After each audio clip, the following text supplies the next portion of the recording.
Hi hello అండి. Welcome back to KGR farms. ఈరోజు మా ఫామ్లో బుద్ధ గార్డెన్ చూపిస్తానండి మీకు. ఆ, ఈ ఈ గార్డెన్లో నేను ఈ బుద్ధుడిని పెట్టి ఆల్మోస్ట్ 4 years అవుతుందండి.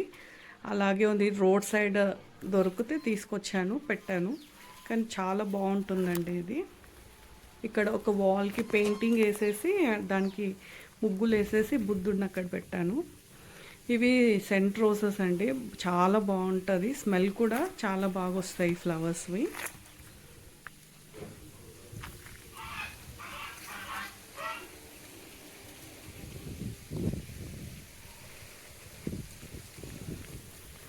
ఇది వచ్చేసి నాటు గులాబీ అండి.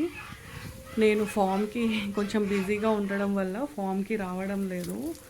సో ఇవన్నీ కాస్త కేర్ తీసుకోవట్లేదు, అందుకే ఇలా ఎలా అంటే అలా పెరిగాయి. సో ఈ ప్లాంట్ని ఏంటంటే ట్రిమ్ చేయాలి, మొత్తము బాగా పెద్దగా అయిపోయింది. బాగుంటాయండి ఇవి కూడా, స్మెల్ ప్లాంట్ దగ్గరికి వెళ్ళగానే బాగా స్మెల్ వస్తాయి. నాటు గులాబీలండి ఇవి. చాలా ఫ్లవర్స్ ఉన్నాయి ప్లాంట్కి, బట్ అక్కడొకటి ఇక్కడొకటి అలా ఉన్నాయి. సో ట్రిమ్ చేయాలి ప్లాంట్ని. నేను ఫామ్కి రాకపోవడం వల్ల కొంచెం కేర్ తీసుకోవట్లేదు.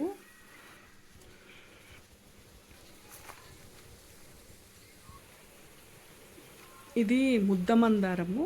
మనం దూరం నుంచి చూస్తే సేమ్ రోజ్ ఫ్లవర్ లాగా ఉంటుంది, దగ్గరకు వచ్చి చూస్తేనే తెలుస్తుంది అది హైబిస్కస్ ఫ్లవర్ అని. దాని మొగ్గ ఇలా ఉంటుందండి, బాగుంటుందండి. ఇది కలర్ కూడా బాగుంటుంది అండ్ దాని సైజ్ కూడా చాలా బాగుంటుంది. ఇది సింగిల్ పెటల్ హైబిస్కస్, కాకపోతే ఇది కలర్ చాలా బాగుంటుంది, పింక్ కలర్లో ఉంటుంది.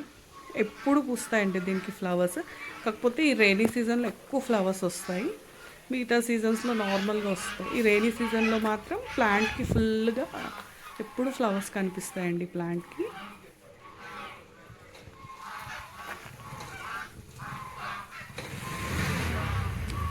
దీని వెనకాల వచ్చేసి ఆల్మండా ప్లాంట్. అటు సైడ్ ఒక క్రీప్ జాలి ఉంటుంది, సో దానికి ఈ ఎల్లో ఆల్మండా, పింక్ ఆల్మండా ఫ్లవర్స్ ఇవన్నీ అలా క్రీప్ అయి ఉంటాయండి.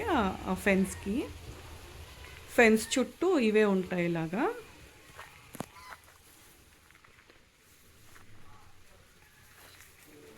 ఇదండి, ఇక్కడ వచ్చేసి శంకు పూలు, డబల్ పెటల్ శంకు ఫ్లవర్స్. ఇదంతా కూడా ఫెన్స్కి అల్లుకొని ఉంటాయండి. సెంట్ రోజ్, ఇది వచ్చేసి డబల్ పెటల్ శంకు. ఇట్లా ఫెన్స్ ఉంటుంది ఆ గార్డెన్ చుట్టూ, బుద్ధ గార్డెన్ చుట్టూ ఆ ఫెన్స్ అంతా ఇలా అల్లుకొని ఉంటుంది. ఇది మినీ హైబిస్కస్. ఓవరాల్గా ఇలా ఉంటుందండి. ఇంకా చాలా ప్లాంట్స్ ఉన్నాయి బుద్ధ గార్డెన్లో. నెక్స్ట్ వీడియోలో నేను మీకు చూపిస్తానండి.